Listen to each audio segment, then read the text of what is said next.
खबर वाराणसी से, जहां चतुर्दिवस तक चलने वाले छठ महापर्व उगते सूर्य को अर्घ देने के बाद मंगलवार को सुबह संपन्न हो गया। छठ व्रतियों ने गंगा घाटों पर उगते सूर्य की उपासना की। इसके साथ ही 36 घंटे का निर्जला उपवास भी खत्म हुआ। वाराणसी में लगभग सभी घाटों पर आस्थावानों की भारी भीड़ रही। व्रती सूप लेकर नदी में अर्घ के लिए उतरे। उदीयमान सूर्य को अर्घ दिया, जिसके चलते काशी में घाटों से लेकर सड़कों और गलियों तक लंबा जाम लग गया। इससे कड़ी मशक्कत के बाद क्लियर करवाया गया। वाराणसी से धनेश्वर सहानी की रिपोर्ट। नाम बताइए। अनीता पांडे। कहाँ से आई आप? बनारस से। आज छठ का महापर्व है, क्या कहना चाहेंगे? ये महापर्व है और उगते सूर्य और डूबते सूर्य को अर्घ दिया जाता है। बहुत बड़ा त्योहार माना जाता है ये। क्या क्या विशेषताएं हैं इस पूजा में? वो जो व्रती हैं पुत्र के लिए और अपने जैसे बच्चों संतान के लिए व्रत है, उसको बड़े मनोयोग से बहुत प्रेम पूर्वक करती हैं। श्रद्धा रखते हैं लोग इसमें। माना जाता है कि छठ पर्व पर बिना पानी का दिन माना जाता है छठ पर्व पर लोग गाने भी गाए जाते हैं। कोई एक गाना गा के बताइए हमारे दर्शकों को। केरावाजे फरेला घावदेसी ओही पर सुगा मेरा राय। मेरा नाम मिश्रा है। कहाँ से आई हैं? हम लोग बनारस के हैं।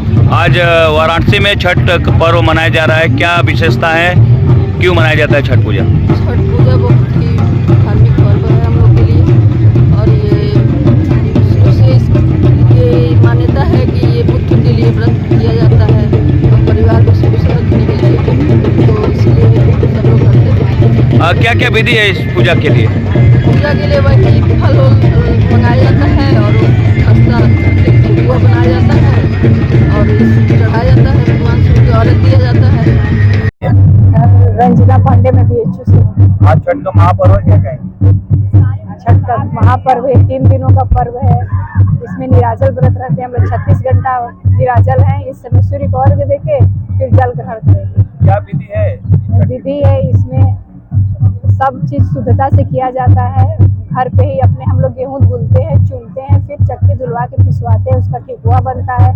सारे सीजन के जितने फल होते हैं उसको लेके आते हैं धुल के, फिर वो घाट पे लेके आते हैं चढ़ाने के लिए। माना जाता है कि अर्घ्य दिया जाता है उगते हुए सूरज को। जी हाँ, यहाँ पे ये संदेश है जैसे कि संध्या को अर्घ देते हैं, सूरज डूबता है, फिर पुनः सुबह आते हैं हम लोग उगते हुए सूर्य को देते हुए, यानी कि जो डूब रहा है वो फिर उगेगा। क्या कहना चाहेंगे हमारे चैनल के माध्यम से, कोई संदेश? संदेश ये है कि सबको ये व्रत करना चाहिए, हर मन्नत पूरी होती है और ये कठिन है लेकिन बहुत आसानी से हो जाता है। इसमें इतनी शक्ति है, आप भक्ति से करेंगे बहुत इजी से हो जाएगा। क्यों मनाया जाता है छठ पर्व? छठ पर्व पुत्र के लिए, समृद्धि के लिए, घर में सभी को संपन्नता के लिए मनाया जाता है। छठ का महापर्व चल रहा है, आज सूर्योदय का अर्घ है, क्या कहेंगे? देखिए, प्रकृति की देवी हैं षष्ठी देवी, क्योंकि जब भगवान ब्रह्मा ने सृष्टि का सृजन किया तो उसके षष्ठ्यंश से षष्ठी देवी का निर्माण किया। तिथियों के क्रम में षष्ठी तिथि होती है, लेकिन देवी के रूप में यह प्रकृति का षष्ठ्यंश है। इनका विवाह कुमार कार्तिकेय के साथ होता है और उसके बाद से यह बच्चों की जगत धात्री होती है, उनकी पालन कर्त्री होती है, आरोग्य और सुख शांति समृद्धि कारिणी होती है। तो इसीलिए षष्ठी देवी का पूजन किया जाता है। गंगा के तट पे इसीलिए आते हैं कि चूंकि 12 महीनों में षष्ठी देवी का अलग अलग स्थानों पे वास होता है, जिस क्रम में कार्तिक महीने में षष्ठी देवी का वास जो होता है वो नदी में होता है। इसीलिए नदी के तट पर आ करके षष्ठी देवी की आराधना की जाती है। साथ ही विश्व के सृष्टा जो है भगवान सूर्य हैं, क्योंकि सूर्य ही एक ऐसे प्रत्यक्ष देवता है, प्रकृति के देवता हैं, जो सृष्टि के समाप्त हो जाने के बाद भी विद्यमान रहते हैं, जिनकी सत्ता रहती है।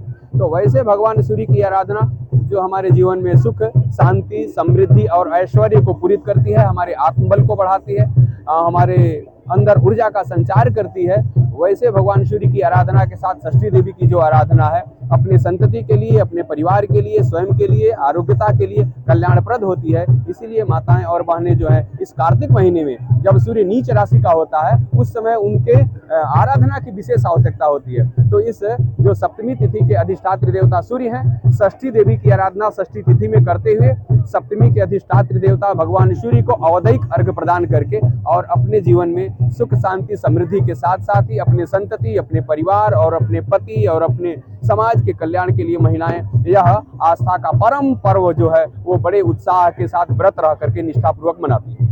बड़ी सुविधा है, लोग कहते हैं कि छठ की पूजा की शुरुआत जो है मान्यता है, तो उसका जब महाभारत में द्रौपदी ने सूर्य की आराधना की थी तब जो है तो इसकी क्या देखिए ये इसका स्वरूप विस्तृत होता गया। वैसे सूर्य की आराधना जो है वो जम्मू कश्मीर में बहुत प्रबल है।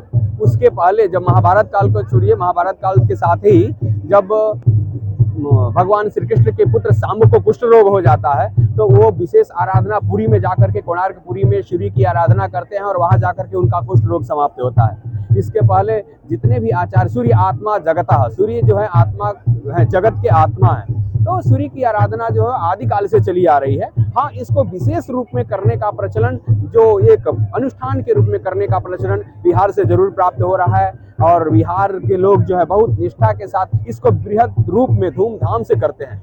इसके अतिरिक्त जो साकल द्वीपीय ब्राह्मण होते हैं ना, वो सूर्योपासक होते थे, तो सूर्य उपासना का पर्व उनके आराध्य देव से भी जुड़ा हुआ है।